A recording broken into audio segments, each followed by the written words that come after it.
ونستعينه ونستغفره ونؤمن به ونتوكل عليه ونعوذ بالله من شرور أنفسنا ومن سيئات أعمالنا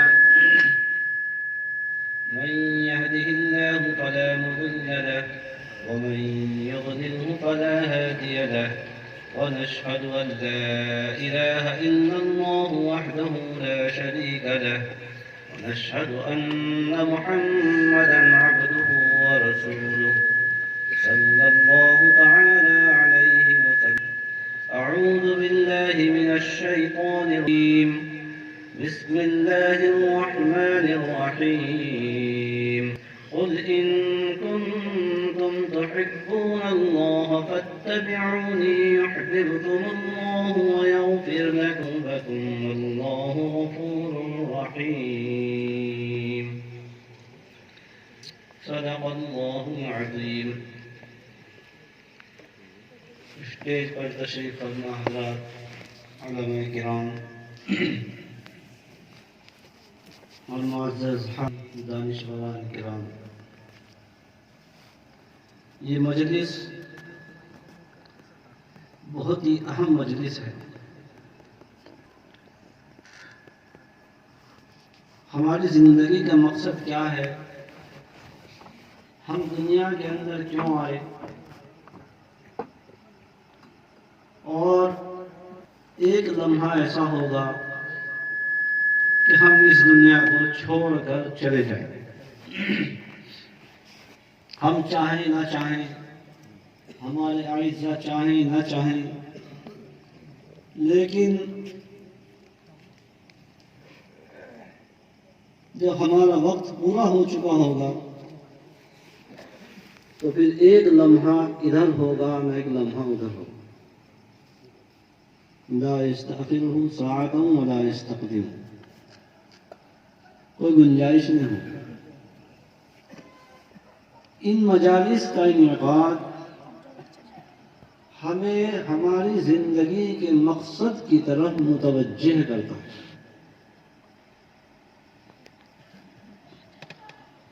انسان مجلس میں آ بھی گئے، پہنچ بھی گئے، اپنے گھر سے کوشش جد و جہد کی، یہاں تک پہنچے، ان علماء کی محنت کوششیں، لیکن یہاں آ جانے کے بعد بھی اگر ہم فکر مند نہ ہوئے اور یہاں سے جب ہم لوٹے تو ہمارے دلوں کے اندر، ہماری حالت کے اندر تغیر نہ ہوا، کوئی تبدیلی نہ ہوئی، کچھ ارادے نہ ہوئے، تو میرے دوست بزرگوں پھر یہ بہت بڑی محرومی ہوگی. اس لیے نیت کر لیجئے، ارادہ کر لیجئے کہ انشاءاللہ ثم انشاءاللہ مقصد کے تحت زندگی گزاریں. بھائی ارادہ ہے؟ اور ان علماء مدرسے والوں کا جو جگہ جگہ امت مسلمہ کو جوڑ کر فکر مند ہوتے ہیں، متوجہ کرتے ہیں، جو ان کی سمجھ میں آئے ان کو بلا کر دعوت دے کر واضح نصیحت کراتے ہیں. مقصد کیا ہے اس آنے کا، اس بلانے کا، اس جلسے کا، اس بیٹھنے کا؟ ان ساری محنتوں کا نچوڑ اور مقصد جو ہے وہ با مقصد زندگی گزارنا ہے. دنیا کے اندر جتنے انبیاء علیہ السلام تشریف لائے ہیں، بھائی تھوڑی دیر بات کروں گا تو آپ اپنی بات مت کیجیے، کیونکہ میرا دھیان بھی آپ پر ہے. میں صرف بات کرنے نہیں بیٹھا، میں آپ کو دیکھتا بھی رہوں گا.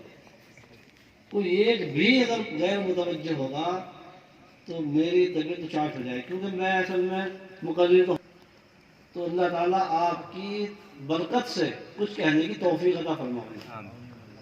مقرر تو علامہ صاحب تشریف لائیں گے، وہ کہیں گے راج تمہارا سب کا. اب آپ کی جیسی طلب ہوگی ایسا کچھ ٹوٹا پھوٹا کہہ دوں گا. بہرحال دیر آپ کو توجہ رکھنی ہے، اور یہ سمجھ لو کہ آپ کی توجہ پر ہی کچھ کہنے کی اللہ تعالیٰ کچھ کہلوائیں گے، میں کیا کہوں؟ تو میں عرض کر رہا تھا سنا حضرت آدم علیہ السلام سے لے کر سید المرسلین والآخرین جناب رسول اللہ صلی اللہ علیہ وسلم تک جو خاتم النبیین آخری نبی، کم و بیش 1,24,000 انبیاء علیہ السلام دنیا کے اندر ہیں۔ تمام کے تمام انبیاء علیہ السلام کی محنت کا میدان انسانوں کے قلوب تھے، اور تمام کے تمام انبیاء علیہ السلام دنیا کے اندر جو تشریف لائے ہیں اصلاحی محنت کے لیے دنیا کے اندر تشریف، کہ دنیا سے برائیاں ختم ہو جائیں، دنیا سے برائیاں ختم ہو جائیں، دنیا سے آوارگی، نشہ، جھوٹ، غیبت، چغل خوری، وہ تمام کے تمام کام جس سے اللہ رب العزت کی ناراضگی کا، وہ تمام کے تمام کام سارے انسان، ساری انسانیت ان تمام کے تمام کاموں کو چھوڑے اور ساری کی ساری انسانیت اس محنت پر، ان اعمال پر، ان اخلاق پر، اس کردار پر اور اس ایمان پر، اللہ کی وحدانیت کو پہچاننے والے بن کر اس ساری محنت پر آ جائیں جس محنت کو نبی لے کر دنیا میں مبعوث ہوئے۔ یہ سب کا مشن ہے۔ قرآن کریم یہ آخری کتاب ہے، پہلی کتابوں میں تحریف ہوئی، قرآن کریم آخری کتاب ہے، اور جناب رسول اللہ صلی اللہ علیہ وسلم کیا ہے؟ ارے بولو بھائی کیا ہے؟ ہاں، یہ جیسے حضور اکرم صلی اللہ علیہ وسلم کا نبی ماننا لازم اور ضروری ہے، اس کے بغیر مومن نہیں ہو سکتا، ایسے ہی حضور اکرم صلی اللہ علیہ وسلم کو خاتم النبیین ماننا، آپ کا آخری نبی ماننا، یہ بھی لازم اور ضروری ہے۔ اگر اس کے اندر کوئی شک اور شبہ ہوگا، کوئی سمجھنے لگے کہ جن لوگوں نے نعوذ باللہ دعویٰ کیا ہے چلو کسی عالم سے معلوم کر لیں سچ ہے جھوٹ ہے، اس کے عقیدے کے اندر اگر شک پیدا ہوا تو یہ بھی خطرناک چیز ہے۔ یہ تو بلا تردد، بلا شک و شبہ کے کوئی پیغمبر صلی اللہ علیہ وسلم کے بعد کوئی نبی نہیں۔ اب رہتی دنیا تک، قیامت تک کون سا نظام چلے گا دنیا کے اندر، اور یہ انسان پھر آپ دیکھنے لگے آنے والوں کو، ارے آنے والوں کو مت دیکھو، یہاں تک کون سا نظام چلے گا؟ بتاؤ بھائی کون سا نظام چلے گا؟ ارے بولو بولو، پتہ ہی نہیں ہے تو یہ دیکھ رہے تو کون کون آئے، کیا نظام چلے گا؟ قرآن کریم کا نظام چلے گا۔ پیغمبر صلی اللہ علیہ وسلم جس نظام کو لے کر آئے ہیں، جن طریقوں کو لے کر آئے ہیں، جس شریعت جو اقوال ہیں، جو افعال ہیں، جو اسوائے حسنہ ہیں، رہتی دنیا تک سارے کے سارے انسانوں کو پابند کر دیا گیا۔ کیا کر دیا گیا؟ پابند کر دیا گیا کہ اس سے 1 انچ ادھر 1 انچ ادھر اگر کوئی چلنا چاہے، کرنا چاہے تو وہ جتنا ہٹا ہے اتنا ہی کامیابی سے گویا کہ اس نے اپنے راستے کو تبدیل کر دیا۔ اس لیے قرآن نے عام اعلان کیا ہے سارے انسانوں کے لیے کہ ایک راستہ ہے اللہ کا محبوب بننے کا، ایک ہی طریقہ ہے اللہ کے محبوب اور چہیتے اور پسندیدہ بننے کا۔ اور کہا حضور اکرم صلی اللہ علیہ وسلم کو، اے نبی جی آپ عام طور پر اعلان کر دیجئے کہ اگر تم چاہتے ہو، تم اللہ سے محبت کرتے ہو اور چاہتے ہو کہ اللہ بھی تمہیں اپنا محبوب بنا دے، اس سے بڑی کوئی بات کسی انسان کے لیے نہیں ہے، کسی انسان کے لیے اس سے بڑا فخر نہیں ہو سکتا، کسی انسان کے لیے اس سے بڑی سعادت مندی نہیں ہو سکتی کہ اللہ تعالیٰ کی محبوبیت کا انعام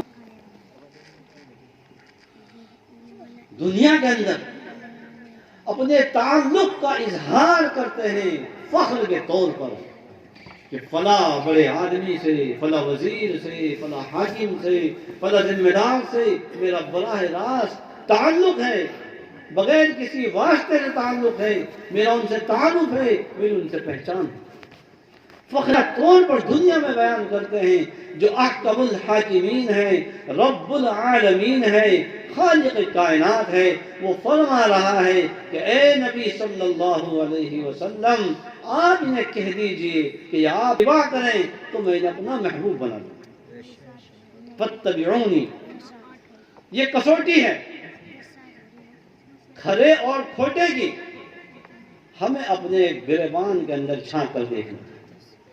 یہ کسوٹی ہے کھرے اور کھوٹے کی، جیسے سونا لے کر گئے تو اس کو بغیر کسوٹی پر اتارے سنار فیصلہ نہیں کرے گا کہ آپ جو سونا لے کر آئے ہیں یہ کھرا ہے یا کھوٹا ہے۔ کسوٹی اپنے آپ کو کھرا ثابت کرنے کے لیے اس سونے کو کسوٹی پر اترنا ہی پڑے گا، چاہے کتنی تکلیف ہو، چاہے کتنی مشقت ہو، آگ سے گزرنا پڑے یا پانی سے گزرنا پڑے، کسوٹی پر تو اترنا ہی پڑے گا۔ اور کھرا اتر گیا تو پھر قیمت بھی بولو بھائی کھری ملے۔ تو دنیا میں عام اعلان کیا گیا جس کسی کو آپ دیکھو اتباع سنت کا پابند ہے تو بغیر کسی جھجک کے آپ اعلان کر دو کہ یہ اللہ کا محبوب ترین بندہ ہے، جس کی زندگی میں رسول اکرم صلی اللہ علیہ وسلم اخلاق ان سے ملتے ہوں، جس کا رہن سہن ان سے ملتا ہو، جس کی بات کا وہ سچا ہو، پکا ہو، کہیں جھوٹ نہ ہو، لینے میں غلط نہ ہو، دینے میں غلط نہ ہو، ایک سا معاملہ کرتا ہو، تو اس بات کی جا سکتی ہے کہ اللہ کا محبوب بندہ ہے، کیونکہ قرآن اس کا اعلان ہے۔ بات سمجھ رہے ہیں؟ یہ رہتی دنیا تک کوئی دوسرا نمونہ بھی نہیں، کوئی دوسری مثال بھی نہیں۔ اس لیے قرآن کریم کی تعلیمات کو عام کرنا یہ ہماری ذمہ داری ہے۔ رسول اکرم صلی اللہ علیہ وسلم کی تعلیمات کو عام کرنا یہ ہماری ذمہ داری ہے، خود سے عمل کرنا اور ان تعلیمات کو عام کرنا، پہنچانا، یہ ایک ایک مسلمان کے کاندھوں پر اس کی ذمہ داری ہے۔ میرے دوستو بزرگوں، یہ بات بالکل حقیقت ہے کہ اگر روح گردانی کی گئی، احکامات کو چھوڑا گیا یا غفلت اور سستی برتی گئی تو اللہ تعالیٰ ہماری حفاظت فرمائے کہ محروم نہ کر دیے جائے۔ محرومی سے بچنے کا ایک ہی راستہ ہے، وہ ایسے ایسے ممالک کہ جہاں سے قرآن کریم کی تعلیمات کو دنیا میں پھیلایا گیا، ایسے ایسے ممالک کہ جو دنیا میں علم حدیث کے مراکز تھے، انہیں ایسے دن بھی دیکھنے پڑے ہیں کہ جہاں قرآن کی تلاوت پر پابندی عائد کر دی، جہاں اذان پڑھنے پر دی، جہاں کلمے کو علی اعلان پڑھنے پر مسلمان ہیں لیکن علی اعلان اس کا اظہار نہیں کر سکتے۔ اور یہ ایسی جگہیں نہیں کہ جہاں اسلام کا تعارف نہ ہو، یہ ان جگہوں پر جو اسلام کے مرکز تھے، ایسے ایسے واقعات ہیں کہ قرآن کریم کو لکڑیوں کے گٹھڑ میں چھپا چھپا کر جنگلوں میں لے گئے، اور قرآن کریم کا جنہیں اللہ نے شوق دیا، طلب دی، جنگلوں میں ایک ایک کر کے قرآن کے طالب چوری سے چھپ چھپ کر ان جنگلوں میں پہنچے، اور پڑھانے والوں نے جنگلوں میں قرآن کریم کو پڑھایا، اور جب واپسی ہوئی تو قرآن کریم کے اس نسخے کو لکڑیوں کے گٹھڑ کے اندر چھپا کر اپنی اپنی جگہ پر پہنچے اور قرآن کریم کو اس طریقے سے محفوظ کیا۔ آج تو ہمارے علاقوں میں، ہمارے خطوں میں علماء کی کثرت ہے، مدارس کی کثرت ہے، قرآن کریم کے حلقے اگر ہم چاہیں ایک ایک محلے میں، ایک ایک قصبے اور ایک ایک گاؤں کے اندر 100 جگہ لگا سکتے ہیں، آباد کر سکتے ہیں۔ ایسے برے حالات سے اللہ تعالیٰ ہماری حفاظت فرمائے۔ یہ جو ابھی ترکی کے صدر ہیں طیب اردوغان، یہ بہترین والا قرآن کریم کا بہترین قاری ہے۔ ان کے استاد تھے جنہوں نے اس ملک کے اندر ترکی، یہ تمہارے جتنے بھی یہ ٹکڑے ہوئے 4 5 7 8 ملک، تمام کا یہی حال ہے۔ کسی کو اللہ نے کھڑا کیا اور انہوں نے قرآن کریم پر محنت کری، اور ایسی محنت کری کہ اللہ نے اپنا فضل فرما دیا۔ تو یہ بات بالکل حقیقت ہے کہ اللہ کا دین یہ کسی کا محتاج نہیں،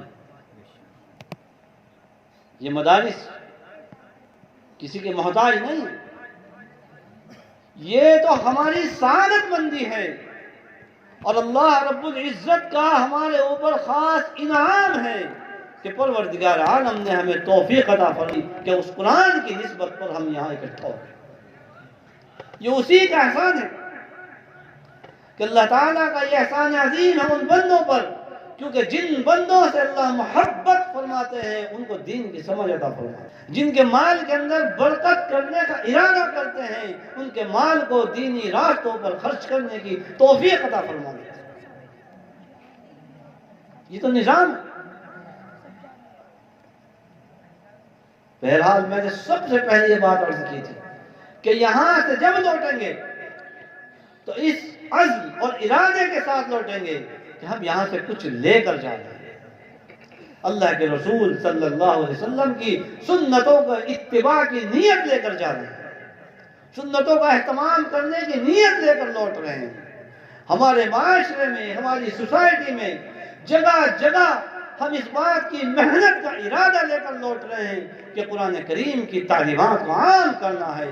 آج دشمنان اسلام اس قرآن پر، جس قرآن کا ذمہ اللہ رب العزت نے خود لیا ہے اور اعلان کر دیا ہے اِنَّا نَحْنُ نَزَّلْنَا الذِّكْرَ وَإِنَّا لَهُ لَحَافِظُونَ، کہ ہم نے ہی اس قرآن کو نازل کیا ہے اور ہم ہی اس قرآن کی حفاظت کریں گے۔ یہ شاید بھول گئے کہ اس سے پہلے وہ بڑی بڑی طاقتیں کہ جن کا دعویٰ یہ تھا کہ ہمارا سورج غروب نہیں ہوتا، ہزاروں لاکھوں قرآن کے نسخوں کو نعوذ باللہ دریاؤں میں ڈالا گیا، ہزاروں لاکھوں قرآن کریم کے نسخوں کو نظر آتش کیا گیا، لیکن قرآن کی حفاظت کا وعدہ کیونکہ اللہ رب العزت نے، خالق کائنات نے اپنے ذمہ لے رکھا ہے تو قرآن کریم کی حفاظت تو یقینی ہے۔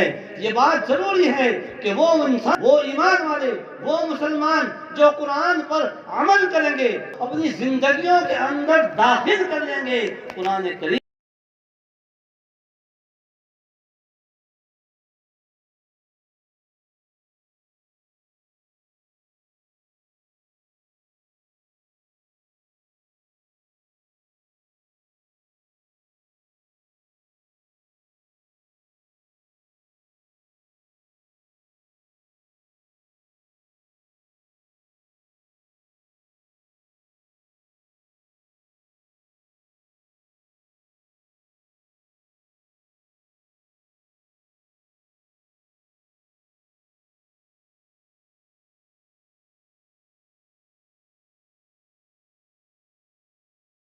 دعوے کے ساتھ کہتا ہوں کہ یہ ہو ہی نہیں سکتا کہ جس کی زندگی کے اندر اسلام ہو سامنے والا اس سے متاثر ہو بغیر رہ جائے۔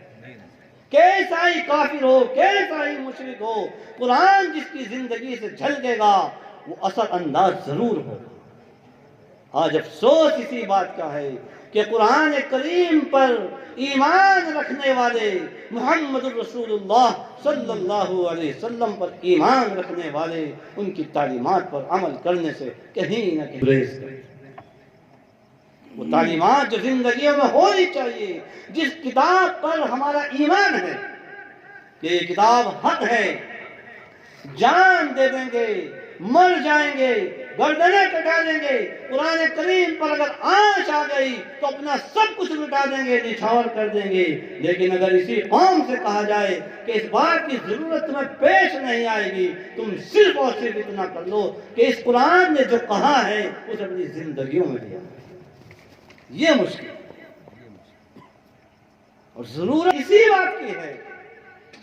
حضرات صحابہ کرام رضی اللہ تعالیٰ عنہ مجمعین کی زندگی سے یہی بات ملتی ہے کہ جو آیا اسے لے لیا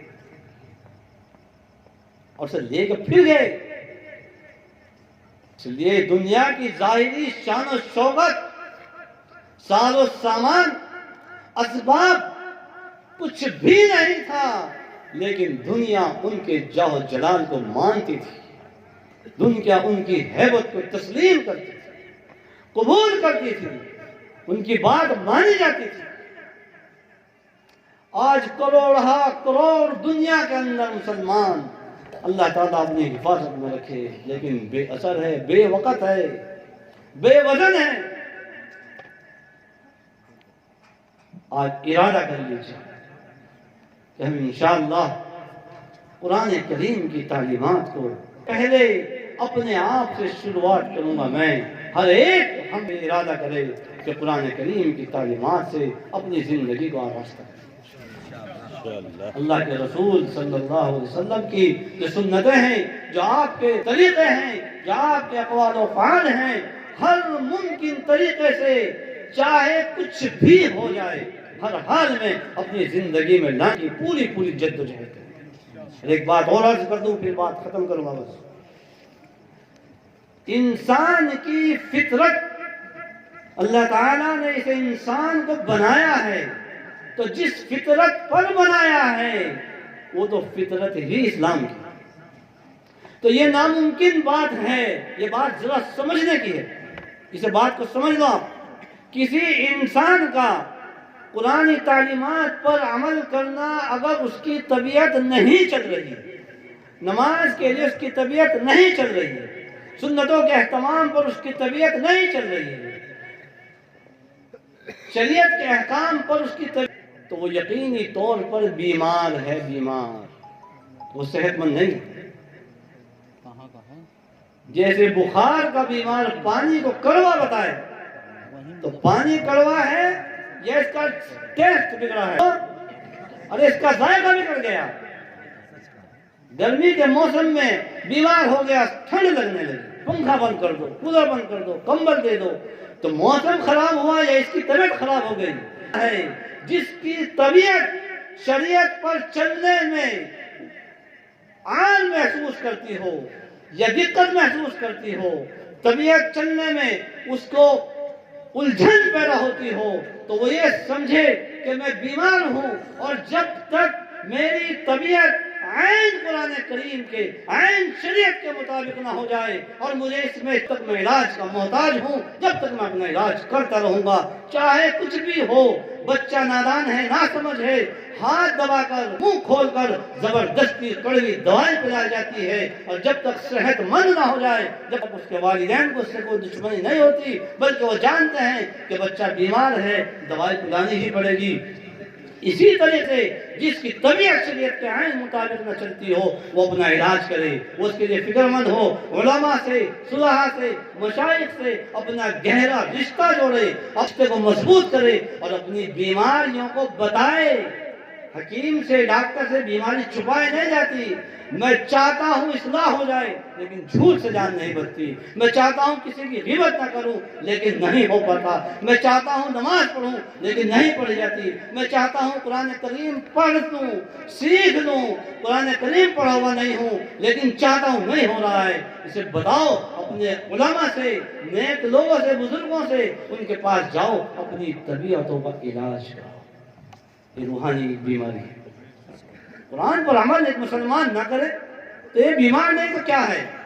نبی کے طریقے، نبی کا چہرہ، نبی کی سنت، نبی کا کردار، نبی کا اخلاق، نبی کی معاشرت، اس مسلمان جو ایمان کا دعویٰ کرتا ہے، اس کی طبیعت کے اس طرف نہ چلے، وہ محبوب نہ ہو، وہ پسند نہ ہو۔ یہود و نصارہ کو گالی دینے والی قوم اور اپنے گھروں کے اندر 100% یہود و نصارہ کو داخل کر عورتوں کا رہن سہن یہود و نصارہ کی طرز پر، بچوں کے لباس، بچوں کے بالوں کی کٹنگ، بچوں کے کپڑے، 100% گھر کے اندر جو تماشا بنا رکھا ہے اسی قوم کا بنا رکھا ہے جس دل سے برا سمجھتے ہیں۔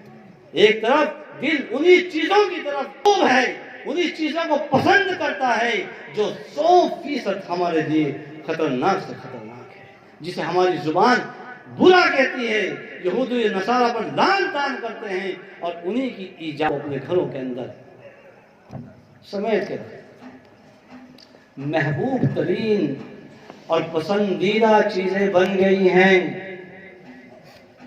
دشمن ہیں جو اسلام کی دشمن ہیں، جو شریعت کی دشمن ہیں، جو جہنم کے راستے ہیں، ان کو دلوں سے مسلمان پسند کرتے ہیں۔ جن چیزوں کو ترک کرنا تھا، جن چیزوں کو چھوڑنا تھا، انہیں محبوب بنا دیا۔